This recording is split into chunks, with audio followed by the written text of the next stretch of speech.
আসসালামু আলাইকুম রহমতুল্লাহি ওয়া বারাকাতুহু। Welcome to Munna's world 2.0। ইতিমধ্যে আমরা টেন্সের একটি সিরিজ শুরু করেছি এবং সেই সিরিজে টেন্সের প্রেজেন্ট ইনডিফিনিট টেন্স থেকে শুরু করে ফিউচার পারফেক্ট কন্টিনিউয়াস টেন্স পর্যন্ত প্রত্যেকটা টেন্স অর্থাৎ 12টা টেন্স নিয়ে আলোচনা করার এই সিরিজটি আমরা শুরু করেছি, যার মধ্যে আমরা প্রেজেন্টের 4টা টেন্স শেষ করে ফেলেছি।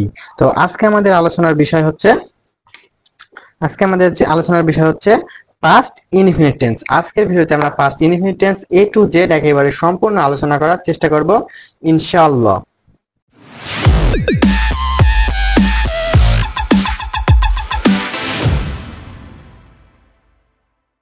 আমি খুবই দুঃখিত, আশা করি এখন দেখা যাচ্ছে। মানে ভিডিওর প্রথমেই শুরুতেই একটু গোলমাল পেকে গেছে, মানে হচ্ছে আমি অনেকটা আগায় চলে গেছি, পরে দেখছি ক্যামেরা চালু হয়নি, ক্যামেরাতে একটু সমস্যা হয়েছিল, তো এতটুকু রেকর্ড হয়নি। আশা করি এখন দেখা যাচ্ছে।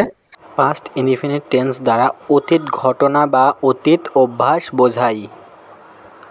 তো আমি আবার রিপিট করছি বিষয়টা, এই দ্বারাতে একটু মানে আঁকে ওকে করে ফেলেছি, তো সমস্যা নেই, একটু কন্টিনিউ করেন, আশা করি পরের দিক ক্লিয়ার হয়ে যাবে।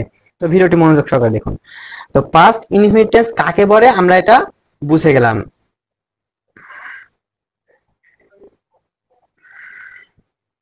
আচ্ছা, তো পাস্ট ইনডিফিনিট টেন্স আমরা বাংলা বাক্য শুনে কিভাবে শনাক্ত করতে পারি, বাংলা বাক্য শুনে আমরা কিভাবে বুঝবো যে এটা পাস্ট ইনডিফিনিট টেন্স? সেটার জন্য একটা উপায় কি, বাংলা ক্রিয়ার শেষে ল, লে, লাম, লেন, ল অথবা লে অথবা লয়ে লাম অথবা লেন ইত্যাদি থাকবে, অথবা তয়েকার, তাম, তেন ইত্যাদি থাকবে বাংলা ক্রিয়ার শেষে। যেমন কি আমি ফুটবল খেলতাম। এখানে একটা জিনিস বলে রাখি, যদি অতীতে আমার কোনো অভ্যাস বোঝায় তাহলে বাংলা ক্রিয়া শেষে ত, তে, তাম, তেন ইত্যাদি থাকে। ওই টাইমে কি হয়, উড বা ইউজ টু প্লাস মূল ভার্ব হয় স্ট্রাকচারের ক্ষেত্রে। হ্যাঁ, আর অতদূর এখন যাচ্ছি না, মানে কথাটা ক্লিয়ার ভাবে নেন। এক কথাতে বাংলা সিনার উপায় ললে লামলেন অথবা ততে তামতে থাকবে। যেমন আমি ফুটবল খেলতাম, আমার অভ্যাস, লাস্টে তাম আছে, এটা পাস্ট ইনডিফিনিট টেন্স, তার মানে আমি বাড়িতে গেলাম, লাম আছে, আমি বাড়িতে সে বাড়িতে গেল, সে বাড়ি থেকে আসলো, সে এসেছিল। এই সবগুলোর পিছনেই দেখেন ল, লে, লাম, লেন অথবা ততে তামতেন এগুলো আছে। তো এই বাংলা ক্রিয়া শেষে ল, লে, লাম অথবা ততে তামতেন দেখলে আমরা বুঝবো যে এটা পাস্ট ইনডিফিনিট টেন্স। ওকে, তো পাস্ট ইনডিফিনিট টেন্সের সাহায্যকারী ভার্ব কি, আমি যে বিষয়গুলো এখানে দেখাচ্ছি সবগুলো খাতায় নোট করতে হবে। কিন্তু আমার সম্পূর্ণ সিরিজটার যে ভিডিওগুলো আছে প্রত্যেকটা ভিডিও আপনি একটা আলাদা খাতাতে নোট করে নেবেন, টেন্স সম্পর্কে আপনার আর কোনো সমস্যা থাকবে না। আর এই ভিডিওটি দেখার পরে তো আপনার পাস্ট ইনডিফিনিট টেন্স সম্পর্কে কোনো সমস্যাই থাকবে না। তো কি সাহায্যকারী ভার্ব, এই পাস্ট ইনডিফিনিট টেন্সের সাহায্যকারী ভার্ব হলো ডিড। একটাই সাহায্যকারী ভার্ব, সেটা হলো ডিড।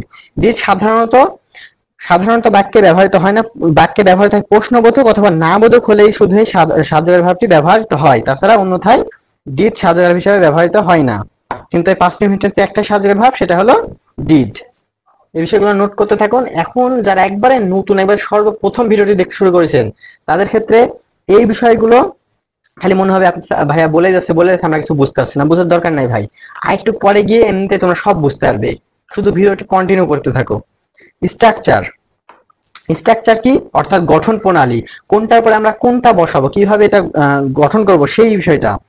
এই পাস্ট ইনডিফিনিট টেন্সের স্ট্রাকচার কি, প্রথমে সাবজেক্ট বসাবো, তারপরে ভার্ব টু। এখানে কিন্তু সাবজেক্ট, তারপরে ভার্ব, তারপর অবজেক্ট। প্রত্যেকটা টেন্সের স্ট্রাকচার কিন্তু এটাই, প্রথমে সাবজেক্ট, তারপর সাহায্যকারী ভার্ব বসে, তারপরে মূল ভার্ব। কিন্তু এখানে কি সাবজেক্ট, মূল ভার্ব, অবজেক্ট, তারপরে বাকি যা আছে বাক্যে সেটা বসাই দিব আমরা। এখানে কি ভার্বের 2 নাম্বার ফর্ম বসে, ভার্বের কিন্তু 3টা ফর্ম, কেউ কেউ বলে 5টা ফর্ম আছে। কেমন, যেমন আমি যদি বলি গো, ওয়েন, গন, গোজ, গোয়িং, এই ধরনের আমাদের ইয়াতে দেয়া থাকে অনেক সময়। যেমন স্ট্রাকচারটা সম্পর্কে আরেকটু ক্লিয়ার করে দিই। স্ট্রাকচার কি subject plus verb two plus object. এখানে যদি দেখাই যে এই বাক্যটা খেয়াল করুন, এই বাক্যটা আমার কি লেখা আছে, আমি গিয়েছিলাম। এই বাক্যটা কি, আমি গিয়েছিলাম, এখানে কি গিয়েছিলাম, এটা হচ্ছে ক্রিয়া। ক্রিয়ার শেষে আছে কি লাম। আমি সিনার উপায় বলেছি ললে, লাম, লেন, ততে, তামতেন ইত্যাদি যদি থাকে তাহলে সেটা পাস্ট ইনডিফিনিট টেন্স। এটা শেষে যেহেতু লাম আছে, আমি গিয়েছিলাম, সুতরাং এটা পাস্ট ইনডিফিনিট টেন্স। একবারে ভালো করে মাথায় পিন দিয়ে গেঁথে নেওয়া লাগবে কথাগুলো। এই কোথায় যাচ্ছি, দ্বারা উড়ে উড়ে চলে যাচ্ছে। আচ্ছা, তো এবার আমরা এটা ইংরেজি করব। এর আমরা ইংরেজি করব কি, স্ট্রাকচারে ফেললেই চলে আসবে কি, এই বাক্য থেকে এখন আমাদের প্রথমেই শনাক্ত করতে হবে এই বাক্যের সাবজেক্ট কোনটা। সাবজেক্ট চেনার উপায় আমি কি বলেছি, ভার্বকে যদি কে দ্বারা প্রশ্ন করি তাহলে সাবজেক্ট পাওয়া যায়, তাহলে আর কি দ্বারা প্রশ্ন করলে কি পাওয়া যায়, অবজেক্ট। তাহলে প্রথমে আমরা সাবজেক্ট আর অবজেক্ট চিহ্নিত করে নিই। গিয়েছিলাম, কে গিয়েছিল, আমি গিয়েছিলাম, সুতরাং এটা হচ্ছে সাবজেক্ট। আরে আমি গেছিল, আর কিছু আছে বা কার কিছু নাই, তার মানে অবজেক্ট নাই, অর্থাৎ আমরা বুঝতে পারছি কি অবজেক্ট ছাড়াও বাক্য গঠিত হতে পারে। তো প্রথমে আমরা ইংরেজি করার ক্ষেত্রে সাবজেক্টটা বসিয়ে দিই আই, আমি, আমির ইংরেজি কি, আই। গিয়েছিলাম, গিয়েছিলাম কি, গো। আর এখানে আমি বলেছি কি ভার্ব টু হবে, গো এর পাস্ট ফর্ম কি, মানে ভার্ব টু কি, went, N T, went, I went. আমি গেছিলাম, এর ইংরেজি কি হলো, আই ওয়েন্ট। তারপরে এখানে দেখেন আমি বাড়ি গিয়েছিলাম, গিয়েছিলাম এ বাক্যটা তো গিয়েছিলাম হচ্ছে ক্রিয়া, ভার্ব, ভার্বের ইংরেজি হচ্ছে ক্রিয়া, ক্রিয়াকে যদি আমরা প্রশ্ন করি কে গিয়েছিল, আমি গিয়েছিলাম, কোথায় গিয়েছিলাম, বাড়িতে, সুতরাং বাড়ি হচ্ছে অবজেক্ট। আবার একটা জিনিস এখানে ক্লিয়ার করে, ভার্বকে যদি কে দ্বারা প্রশ্ন করি তাহলে পাবো আমরা হচ্ছে সাবজেক্ট, আর ভার্বকে যদি কি দ্বারা প্রশ্ন করি তাহলে পাবো হচ্ছে অবজেক্ট। কিন্তু ভার্বকে আমরা এখানে কে দ্বারা প্রশ্ন করি, কে গিয়েছিল, আমি গিয়েছিলাম, সুতরাং এটা হচ্ছে সাবজেক্ট। কিন্তু কি গিয়েছিল এটার উত্তরে কিছু আসে না, সুতরাং তাহলে কি আমরা বলবো এটার অবজেক্ট নাই, না, এটা কোথায় উত্তর আসে এরকম কিছু কিছু একটা ব্যতিক্রম থাকতেই পারে, এগুলো নিয়ে মাথায় ঘামানোর কোনো প্রয়োজন নাই। আমরা একটা জিনিস মনে রাখবো, ভার্বকে কে দ্বারা প্রশ্ন করলে আমরা সাবজেক্ট পাবো, কি দ্বারা প্রশ্ন করলে অবজেক্ট পাবো। আর এরকম আসলে আমরা এরকম বাক্য আসলে এমনিতেই বুঝতে পারবো যে কোনটা সাবজেক্ট কোনটা অবজেক্ট। তো আমরা বুঝতে পারছি এটা হচ্ছে সাবজেক্ট আমি, এটা হচ্ছে অবজেক্ট বাড়ি, আর গিয়েছিলাম এটা হচ্ছে ভার্ব। তাহলে এই স্ট্রাকচার অনুযায়ী যদি আমরা সাজাই তাহলে কি হবে, প্রথমে বলবে সাবজেক্ট, সাবজেক্ট কি আই, আয়ের সরি আমি, আমি ইংরেজি কি আই। তারপরে ভার্ব টু, ভার্ব টু গিয়েছিলাম, যাওয়া, যাওয়ার ইংরেজি গো, গো এর 2 নাম্বার ফর্ম মানে পাস্ট ফর্ম কি, ওয়েন।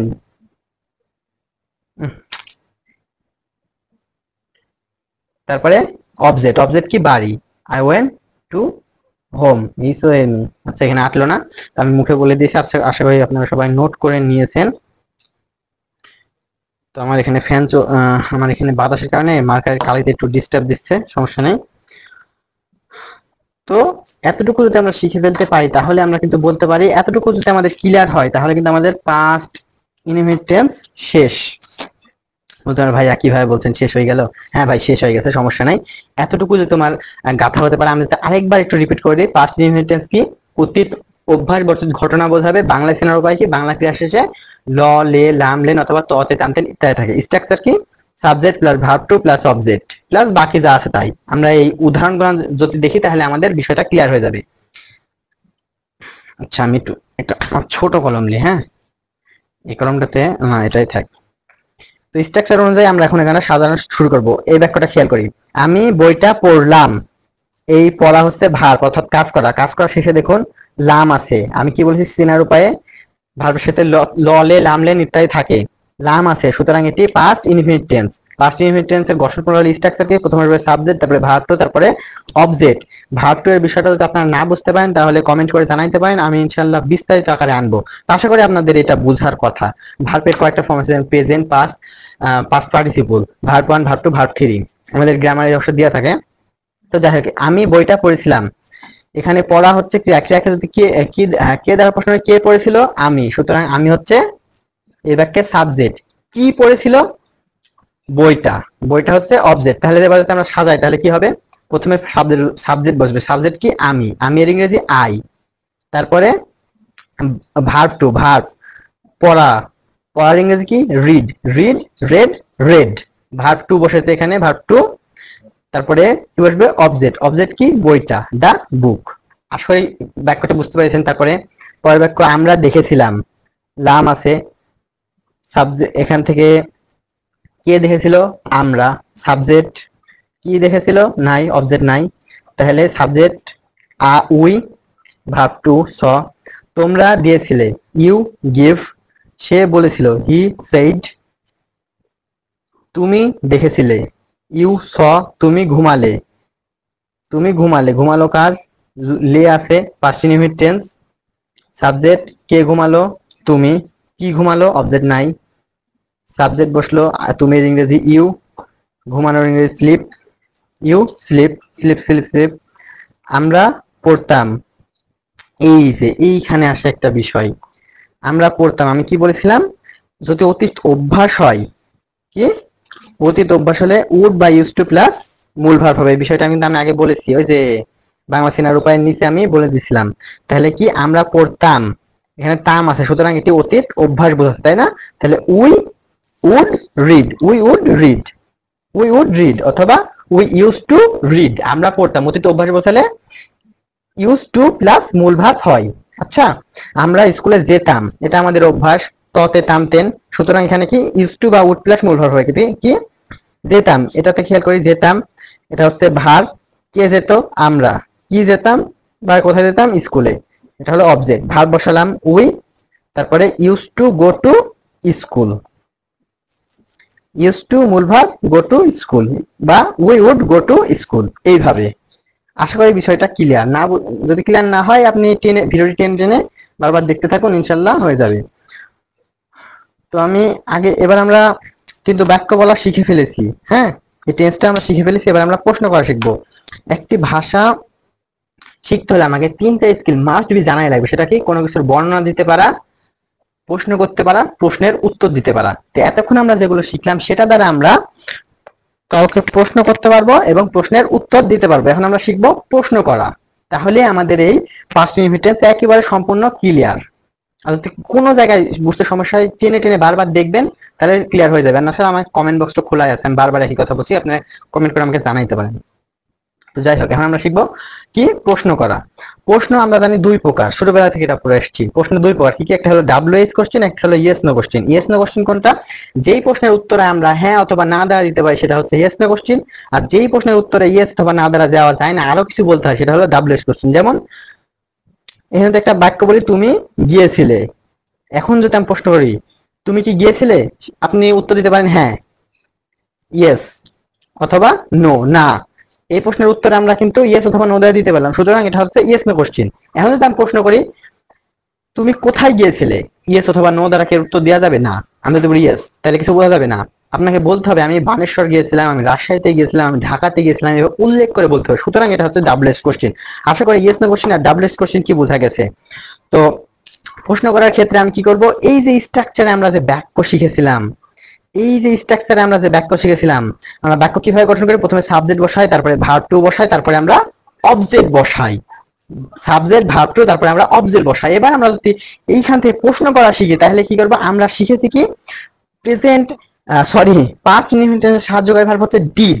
শুধুমাত্র আমরা এই যে সাবজেক্টের, এই যে স্ট্রাকচারে সাবজেক্ট আছে, সাবজেক্টের পূর্বে শুধু আমরা ডিড বসাই দেব, did plus subject plus verb, তাহলে আমাদের এই স্ট্রাকচার হয়ে যাবে। ওকে, তো এবার আমরা দেখি কেমন ভাবে।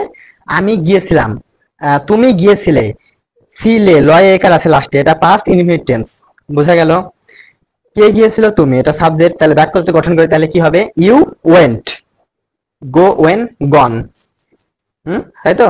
মানে 2 নাম্বার ভার্বের 2 নাম্বার, গো এর 2 নাম্বার ফর্ম হচ্ছে ওয়েন্ট। তাহলে ইউ ওয়েন্ট, আর ইউ ওয়েন্ট এটাকে যদি আমরা প্রশ্ন, তুমি গিয়েছিলে, এটা ইউ ওয়েন্ট হলো। তারপরে যদি এটাকে আমরা প্রশ্ন করি, তাহলে আমরা কিভাবে প্রশ্ন করতে পারি? তুমি কি গিয়েছিলে, ইয়েস নো কোশ্চেন, তুমি কি গিয়েছিলে, তো ইয়েস অথবা নো দিয়ে দেয়, সুতরাং এটা ইয়েস নো কোশ্চেন। তুমি কি গিয়েছিলে, আমরা এটাকে প্রশ্ন করলাম, তুমি কি গিয়েছিলে। এখন এই প্রশ্নটাকে আমরা ইংলিশ করব। ইংলিশ করার ক্ষেত্রে কি হবে?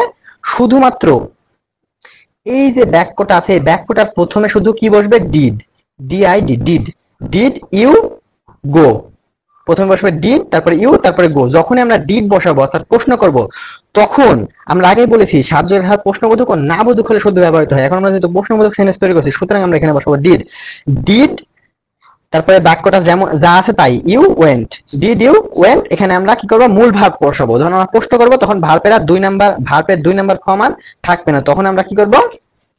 মূল ভাবটাই বসাবো, ডিড ইউ গো, তুমি কি গিয়েছিলে, ডিড ইউ গো। এটার স্ট্রাকচার কেমন হলো? Did plus subject plus verb plus যা আছে তাই। ভার্বের এখানে কিন্তু 2 নাম্বার ফর্ম উল্লেখ করিনি, এখানে মূল ভার্বটাই বসবে। আশা করি বিষয়টা বুঝতে পেরেছেন। তুমি কি গিয়েছিলে, ডিড ইউ গো। আচ্ছা, এবার WH কোশ্চেনের দিকে আসা যাক। এইটাকে যদি আমরা WH কোশ্চেন করি তাহলে কেমন হয়? তুমি কোথায় গিয়েছিলে। এবার আমরা জানতে পারলাম তুমি কোথায় গিয়েছিলে। এইটার কি হবে? আমরা এখানে যেমন শিখেছি প্রথমে ডিড বসাবো, তারপরে বাক্যটা যেমন আছে তেমনই, আর শুধুমাত্র এই যে ভার্ব টু হচ্ছিল, এখানে ভার্ব ওয়ান হবে, অর্থাৎ মূল ভার্বটাই হবে গো ওয়েন্ট গন। এখানে ওয়েন্ট হচ্ছিল, এখানে গো হবে মূল ভার্বটা। এই বাক্যটা সেমই থাকবে ডাব্লিউএস কোশ্চেন করার সময়, শুধু আমরা এই ডিড এর পূর্বে ডাব্লিউএস ওয়ার্ডটা নিয়ে আসবো। যেমন তুমি কোথায় গিয়েছিলে, এই বাক্যটা কি ডিড ইউ গো, এখানে এতটুকু আছে, এতটুকুর আগে কোথায় ইংরেজি কি ডাব্লিউএস কোশ্চেনটা কি হোয়ার, শুধু আমরা এখানে হোয়ারটা এনেছি। Where did you go, where did you go. ডাব্লিউএস করার সময় কি হবে, প্রথমে ডাব্লিউএস কোশ্চেন, তারপরে সাহায্যকারী ভার্ব ডিড, তারপরে বাক্যটা যেমন ছিল তেমনই, আর এখানে মূল ফর্ম বলবে। তো আশা করি এই বিষয়টা একেবারে ক্লিয়ার। ডাব্লিউএস কোশ্চেন, তারপরে ডিড, তারপরে সাবজেক্ট, তারপরে ভার্ব, তারপরে যা আছে তাই। এতটুকু আশা করি একবারে টোটালি ক্লিয়ার। আমি আরেকবার যদি সামারি করি, একটা বাক্যকে যদি আমরা ইয়েস নো কোশ্চেন করি, তাহলে শুধু স্টার করবে ডিড বসবে, ডিড, আর যে ভার্বটা আছে ভার্বের মূল ফর্ম বসবে। আর যদি ডাব্লিউএস, সেটাকে যদি আমরা ডাব্লিউএস কোশ্চেন করতে চাই, তাহলে প্রথমে ডিড এর পূর্বে শুধুমাত্র ডাব্লিউএস কোশ্চেন বসবে, তারপরে ডিড, তারপরে বাক্যটা যা আছে তাই। জাস্ট এতটুকুই এনাফ। তো আশা করি আপনারা প্রশ্ন করাও একেবারে সম্পূর্ণ শিখে গেছেন, আর কোনো সমস্যা নেই। তারপরে আমরা কিছু উদাহরণ দেখবো, উদাহরণ দেখলে একবার সম্পূর্ণটা ক্লিয়ার হয়ে যাব। আর এতক্ষণে কিন্তু আমরা সম্পূর্ণ টেন্সটা শিখে ফেলেছি, কোনো সমস্যা নেই। এখন আপনারা যত প্র্যাকটিস করবেন তত শিখতে পারবেন। এইটা দেখে দেখে আমি যেরকম একটা দুইটা বাক্য বলেছি, আপনারা নিজে থেকে বাক্য গঠন করতে শুরু করবেন। যেমন এখানে আমি দিয়েছি সে বলেছিল, সে বলে, এখন আমরা কিন্তু এক্সাম্পল দেখছি, হ্যাঁ, এক্সাম্পলগুলো দেখলে একবার ক্লিয়ার হয়ে যাবে। সে বলেছিল, বলেছিল এটার ইংরেজি আপনারা এখন করতে পারবেন শি সেইড, কেন হলো বুঝতে পারছেন। বলেছিল ল আছে, সুতরাং এটা হচ্ছে পাস্ট ইনডিফিনিট টেন্স। এখানে সাবজেক্ট, ভার্বকে কে দেওয়ার প্রশ্নে কে বলেছিল, সে, সুতরাং সে হচ্ছে সাবজেক্ট। সে ইংরেজি সি অথবা হি, আমি এখানে সি দিয়েছি কারণ সবসময় হি দিয়ে শিখাচ্ছি, তাই এখানে সি দিয়েছি, সি। বলেছিল ইংরেজি সে, সে এর ফার্স্ট ফর্ম হচ্ছে said, 2 number form she said. সে কি বলেছিল, তাহলে কি সে বলেছিল সি সেইড, সে কি বলেছিল, প্রথমে ডাব্লিউএস ওয়ার্ড আসবে, এটা হচ্ছে সে কি বলেছিল। এটার উত্তরে আমাদের বলতে হবে সে একটা কথা বলেছিল, কিংবা সে হ্যাঁ অথবা না বলেছিল। সুতরাং এটা ডাব্লিউএস কোশ্চেন। ডাব্লিউএস কোশ্চেনের ক্ষেত্রে প্রথমে ডাব্লিউএস ওয়ার্ড বসেছে, এখানে কি হোয়াট, তারপরে ডিড, তারপরে যা আছে তাই। সি সেইড, সেইটের মূল ফর্ম হচ্ছে কি সেই। হোয়াট ডিড হি সে। আপনি এখানে এভাবে প্র্যাকটিস করতে পারেন। সে বলেছিল, সে একটি কথা বলেছিল, সে আমাকে যেতে বলেছিল, she said to me to go. সে কি আমাকে যেতে বলেছিল, did he said me to go. আচ্ছা একটু কঠিন হয়ে গেল, আমি একটু সহজে। সে গিয়েছিল, আপনি এভাবে প্র্যাকটিস করবেন। সে গিয়েছিল, she said, সে বলেছিল, she said. she went, আমি গিয়েছিলাম, I went, আমি বলেছিলাম, I said. তারা বলেছিল, they said. এইভাবে প্র্যাকটিস করবেন। আমার কথা একটু জড়তা ভাব চলে আসলো, মনে হয় আমি একটু ক্লিয়ার করি ভিডিওটা। আমি জানি কথার মধ্যে অনেকটা হচ্ছে, কিন্তু আপনারা যারা ধৈর্য সহকারে দেখেছেন এতটুকু পর্যন্ত, তারা একটু ধৈর্য সহকারে ভিডিওটা দেখুন, আসলে সবকিছু বুঝতে পারছেন। সে বলেছিল, she said। আবার এখানে আপনারা এইভাবে প্র্যাকটিস করবেন। আমি বলেছিলাম, I said। তুমি বলেছিলে, you said। তুমি গিয়েছিলে, you went। এইভাবে ভার্ব চেঞ্জ করে, সাবজেক্ট চেঞ্জ করে অসংখ্য বাক্য বলতে হবে, দিনে 2000-3000 বাক্য বলতে হবে।